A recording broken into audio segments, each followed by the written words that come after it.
Ted on your side wants to know what a Virginia Beach mom wants to know. What exactly is bullying?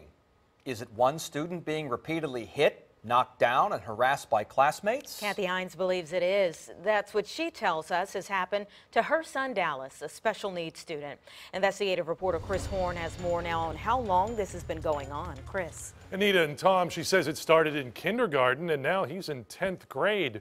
The school system, though, disputes some of her claims and calls its bullying prevention program robust. She says her son has gone through 10 years of teasing and torment. Archery. Dallas Hines is proud of being a scout, loves the Green Bay Packers and soccer, but he hates how he says he's been treated by bullies for years in Virginia Beach schools. Not a fun thing. Dallas has autism, ADHD, and a condition where his speaking voice is louder than average. He doesn't have the ability to necessarily control his volume. And Dallas was always smaller than his classmates. Another opportunity for them to hassle him back in 5th grade. We don't believe you're a 5th grader. You are too small and you need to pay us $100 because you're lying. And Dallas's mother told us of several other incidents and the responses she claims she got from staff at Tallwood Elementary and Brandon Middle. Filling his pockets with grass and then shoving him into bushes, getting slammed into lockers, trying to head to the bus. And I went to talk with the guidance counselor about it, and she said, well, he's taking up too much of the space in the hallway. Kids are stealing his stuff. And she said, don't call it stealing, it's relocating.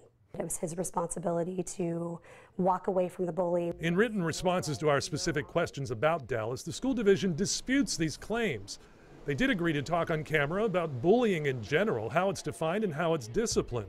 Certainly define it as any negative behavior that's intended to frighten or harm a student. And Cashwell says that behavior can be written, verbal, or physical, is often one-sided and happens over a period of time. What makes bullying behaviors different than other negative behaviors is really that intent to harm. Hines says her son would often be the one getting punishment, especially with his loud voice. Kids would figure that out and they would start to whisper his name or do something or tap on something, grab something from him to make him yell out in class. Anything that I would do, even if it's something that a normal kid would do, you're done.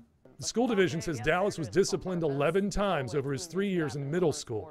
Disrespect, obscene language, physical abuse, and harassment. This is part of his disability. We know this since he was 4. How can you discipline him for something that's part of his disability? The family's getting support from Cheryl Poe, who founded Advocating for Kids. Poe has binders full of records on Dallas Hines. The statistics clearly show that if you have a child with a disability, that the chances of them being bullied increase tremendously. Poe says Dallas's middle school completely mishandled a bullying incident that brought him to tears. The assistant principal said, man up, boys don't cry. And for a child on the spectrum, that is not what you need to say to them. The school district denies that claim too. Poe says it's up to the school system to create a safe learning environment, and the administration says it already is. He has a right to be able to go to someone and say, this person is making my life hell here, I need help. Making sure that we're putting measures into place so that students come to school in a place where they feel safe and are able to learn free from harassment. Now, Cashwell says discipline for bullying can range from suspension to expulsion, but it's treated the same regardless of whether the victim is special needs. Hines and other special needs families met last week with the state education officials with this list of demands about services. We've posted it and plenty of other information on wavy.com. Chris Horne, 10 on your side.